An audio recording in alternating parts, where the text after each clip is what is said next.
John Lewis, I am the world's whitest white man.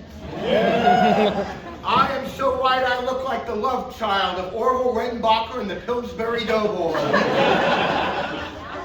And if I were a rock star, my handle would be moldy white bread. And like, okay, right now, how many of you have ever heard of a sword swallower? No, I don't do that. In fact, ladies and gentlemen, I want you to know that let me get it out right here, swallow a candle. I'm going to swallow this candle. Watch carefully.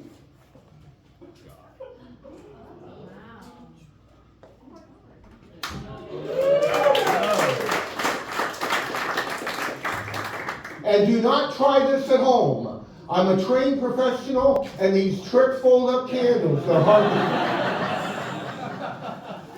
But I always write down any joke I think of. I have a bunch of markers, but I only use the black one. You know why?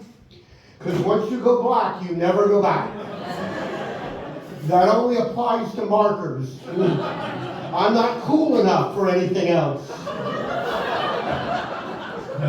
The culinary equivalent of dating me would be eating a can of Crisco. I'm not doing well as a comic. In fact, I Googled how to make money as a comic. How to make money as a comic, and it came back, do you mean homeless and unemployed? I tried being a mind reader. I'm a great mind reader. I'm half psychic, half telepath. I'm a psychopath. Watch this. You, sir, what's your name? Yes, that's correct. I tried having a certain activity. It was a total immersion version of Grand Theft Auto. It wasn't a game. We'd just take you to Price Hill and leave you there. I created this. This is Perforation H. Yes, it's for contortionists with hemorrhoids.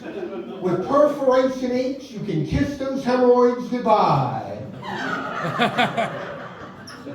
And let's see. Here's another thing I did. I am going to do a magic trick. Would you like to see a magic trick? Thank you for that thunderous burst of indifference. Do you want to see a magic trick? We need a volunteer. Preferably a man age 45 and over. Yes. We're going to do a ventriloquist act.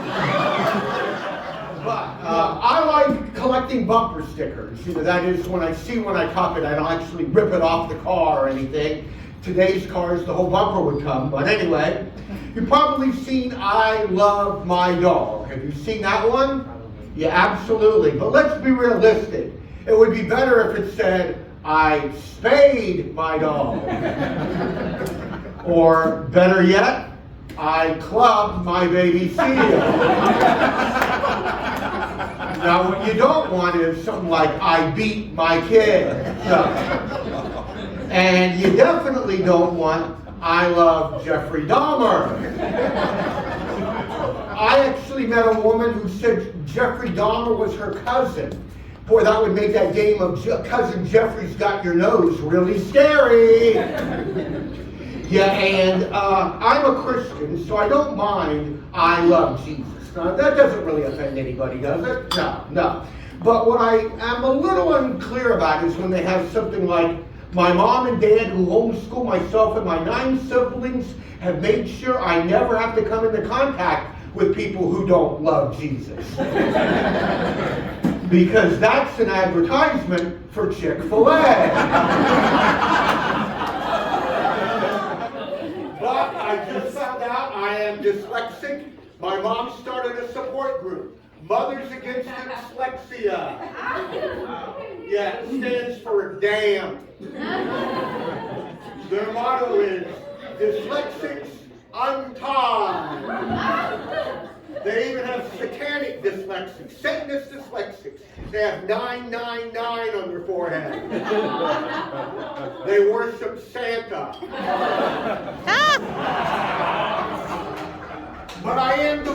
I'm divorced. It was the biggest mistake of my life.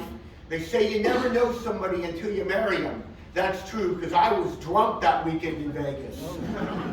But we just never saw eye to eye. She says potato, I say potato. I say tomato, she says, I hate you, you disgust me, don't touch me. And I say that's a terrible thing to hear on your wedding night. But they were the biggest bunch of rednecks I ever married into. Their family tree not only didn't it fork, but it doubled back on itself. Yes. She said, I want you to meet my dad, my brother, my uncle, my cousin. And there was one guy standing there.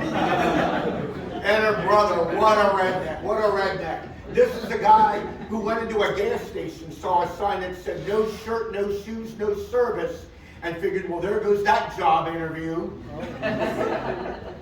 Yeah, I was going to say, and it was a rough neighborhood. I was just standing around, and a guy comes up to me and says, my name's Patrick, I moved into the neighborhood. Oh, okay. And he goes, yeah, by law, I have to tell you that. Well, good to meet you, Father Patrick.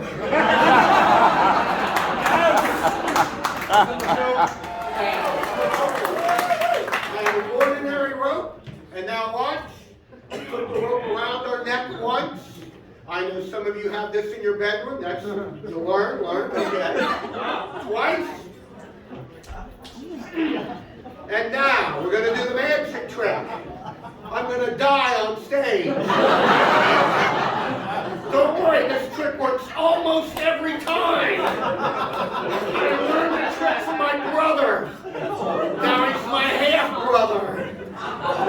This is the closest thing I come to a normal love life.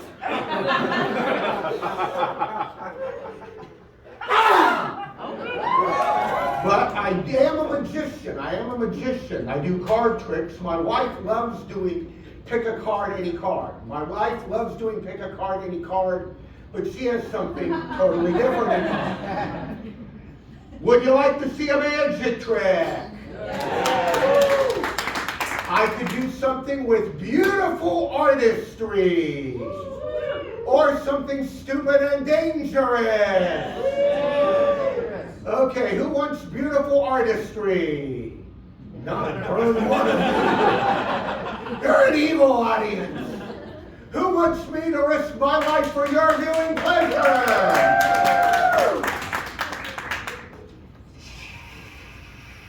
I have this deadly, razor-sharp balloon. Everybody acts scared. The balloon of death. I need everyone to help me out. I need you to say my name. Everyone say, John.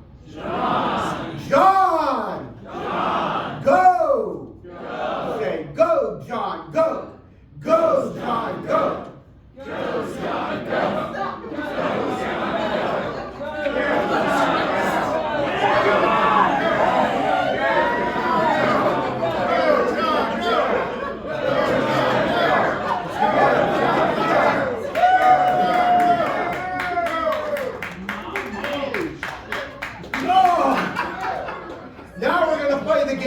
Guess John's sexuality. And by the way, everybody, when my time is up, they flash the light back there. So everybody hold up your cell phones, turn your flashlights on. I'll pretend I'm confused and we can do about 5 more of those days. Ordinarily, I would say, you know where old magicians go to die? Right here. But you've actually helped me have a good time, so I am good. Oh, well. But all I can say is laugh at yourself, because in this club, if you don't, no one else will. And don't set the bar too high, because if you set the bar too high, short people won't have a place to drink.